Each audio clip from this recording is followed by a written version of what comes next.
Today is World Water Day. It's marked every year by the United Nations and the world to inspire positive ripple effects to tackle the global water crisis. Now, the theme this year, amid growing concerns over wars, is Water for Peace.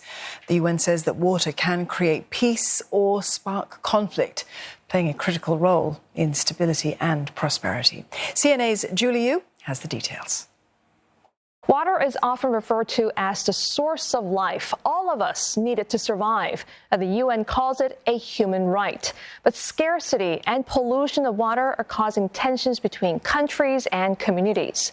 On the surface, it looks like there's a lot of supply, covering more than 2/3 of Earth. But most is salt water in oceans, too salty for drinking and growing crops.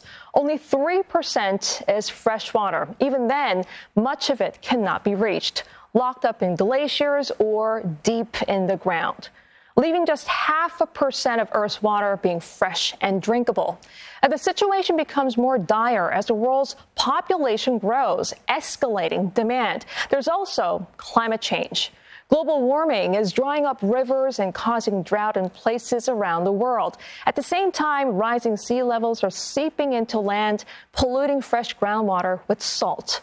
All this means more and more people are competing for a smaller and smaller pool of the precious liquid.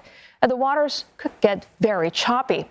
And some are warning of possible water wars in rivers and basins that cross borders. That's where the majority of freshwater flows are located, quenching the thirst of more than half of the world's population. Most do not have water-sharing treaties in place. Now, here in Asia, the mighty Mekong River has been a source of tension. It runs through 6 countries, starting from China to Myanmar, Thailand, Laos, Cambodia, and Vietnam. In China alone, there are nearly a dozen dams. Beijing was accused of hoarding fresh water upstream, affecting millions of people, fish stocks, and farms downstream. It's a charge China has denied. It has instead blamed reduced rainfall and vowed to share more data. Now, 4 years ago, China signed an agreement to share data year-round with the Mekong River Commission, representing most of the other countries. Now, this is expected to ramp up to real-time exchanges. Now, another major transboundary river in Asia is Ganges. Flows from India to Bangladesh. They clashed repeatedly over India's construction of the Farakka barrage near the border. Bangladesh claimed it diverted away water that was heading downstream. Tensions eased in 1996 when the two sides signed a treaty to share the water. But that agreement is set to expire in 2 years' time. There are also new issues to consider: climate change, industrialization, pollution, and bigger populations.